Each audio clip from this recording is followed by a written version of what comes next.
Hello and welcome to this week Paramling. My name is Agnes, and this week I'm going to talk about I think I become a Pilot pen fan. Now, if you know Pilot, most probably you know it on the stationery side.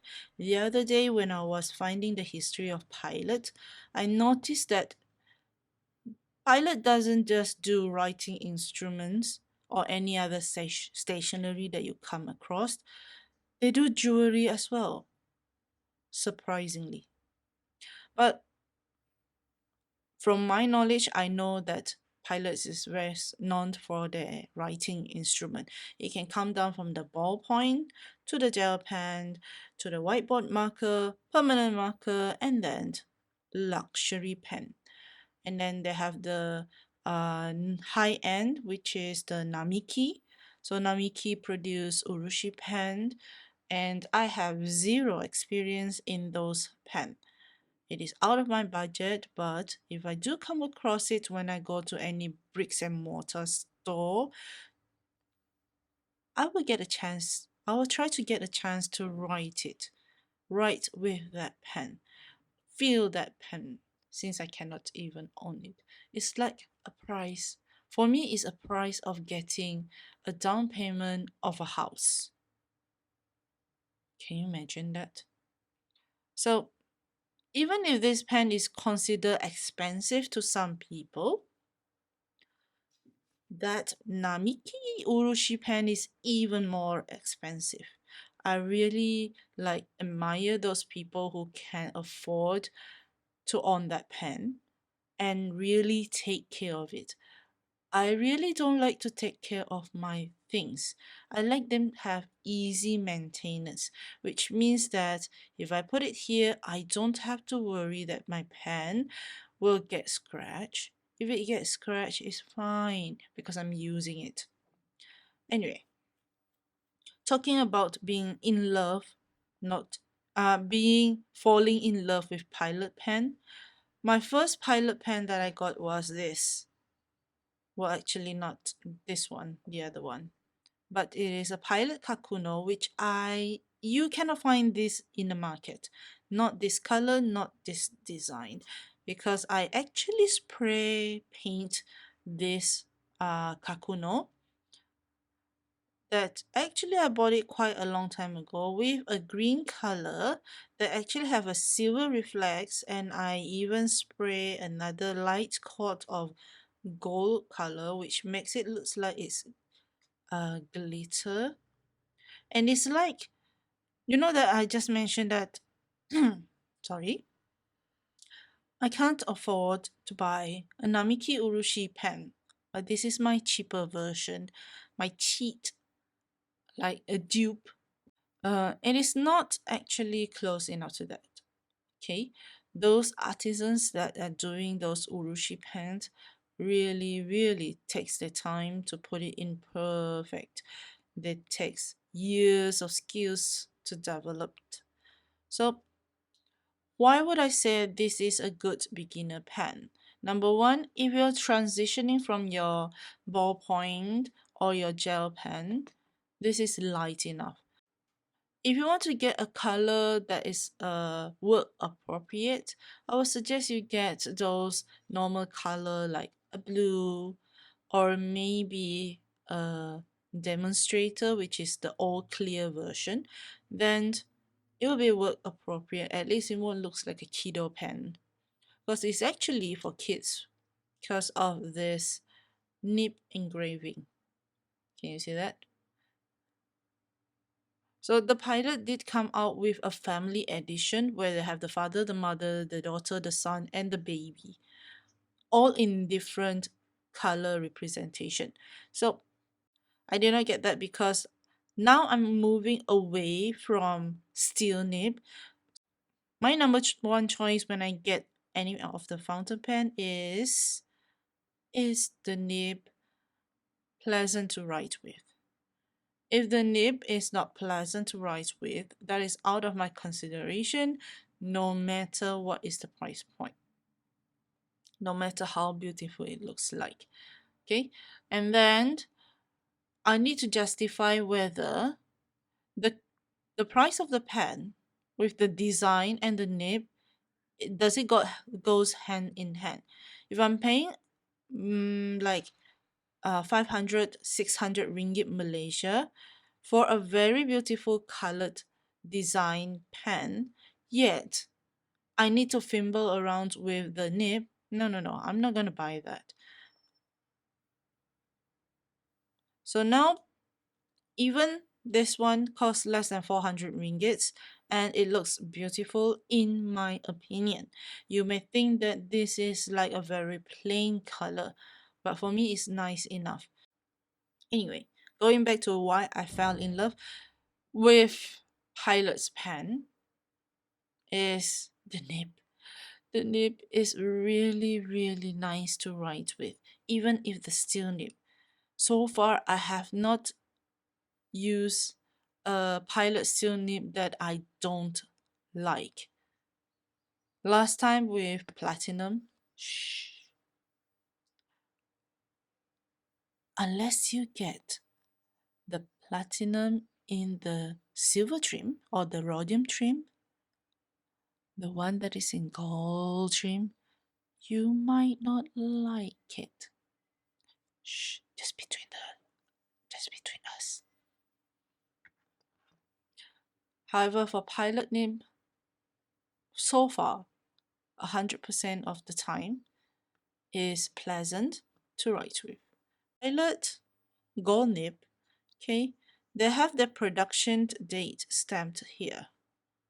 So like this one is 722. So it means that it is produced at the month of July in the year of 2022. And then for this one, it is produced for production, I think. Okay, so it's produced at the month of August in the year of 2022. And my older one,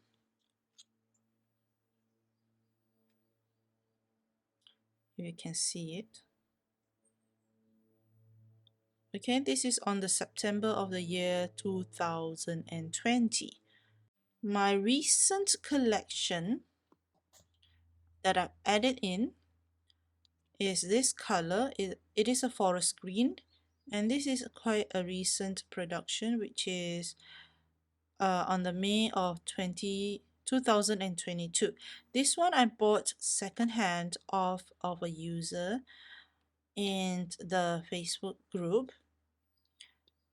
I saw this one. Actually, I did want to buy this color for a long time, but I kind of like, yeah, and then I let it go. I go and search the other pen, and I got to buy this Elite, and I saw somebody selling it for secondhand at a rather good price.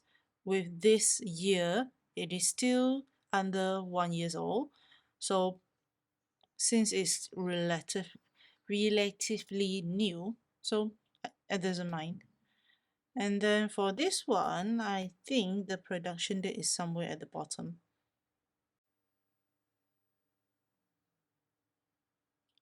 Okay, so this one is the December of 2021. So the good thing about Pilot pen that I like is I know when the pen is being produced. And then another thing that I like about Pilot nib is for the fine and medium nib, you don't feel it as stiff or scratchy. It's really, really pleasant to write with, as if you're writing with a good ball pen or gel pen like this one. Okay, so I'm going to show you this one. Okay, so for me that I noticed that pilots have a different lines width for the steel nib and then a different one for the gold nib. So if you notice that here, this Pilotkakuno is in the steel nib and it is almost the same size as the pilot in the fine nib for the gold nib version. Okay, you can see it's almost the same size. And then if you compare the medium here with the medium in the gold nib, it's a lot broader. And then it is quite consistent for the the gold nib line width here, medium, and then this is the broad. For me, a lot of people will say that Japanese pen tends to run finer than the European nib, but I found that it is true for platinum, but it's not really true for pilot and sailor. Granted, I only have one sailor in my whole collection, not one sailor, one gold nib sailor.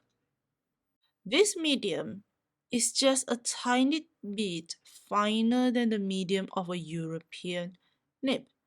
That is what I found. And then for the broad nib, it's just a tiny bit finer. It is still a broad, just a bit finer.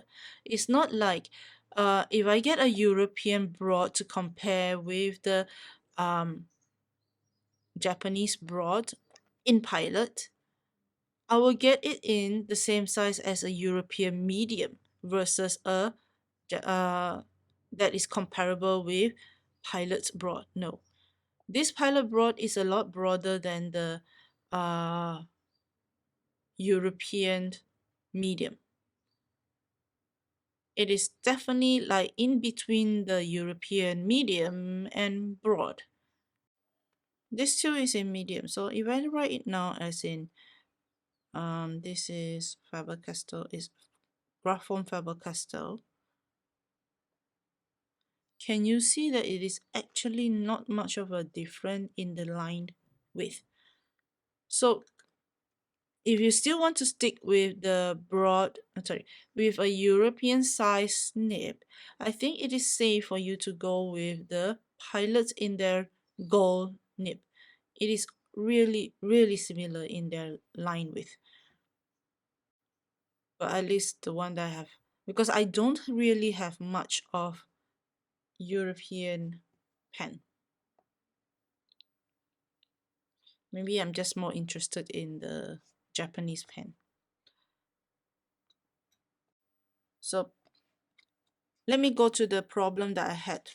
Because I did say that most of the time I get my nibs.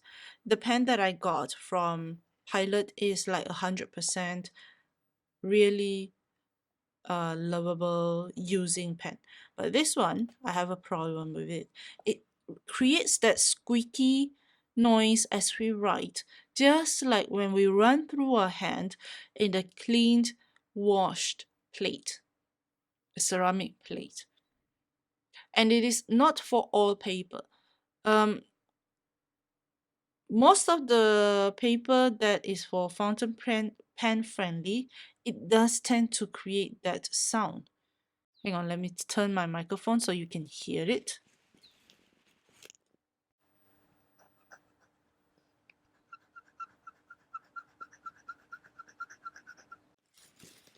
Can you hear that squeaky noise? And I'm writing on Campus Kokuyo. And this type of paper is actually a fountain pen friendly type of paper. And it's doing that. So I don't know what happened. One day I already have it looked at.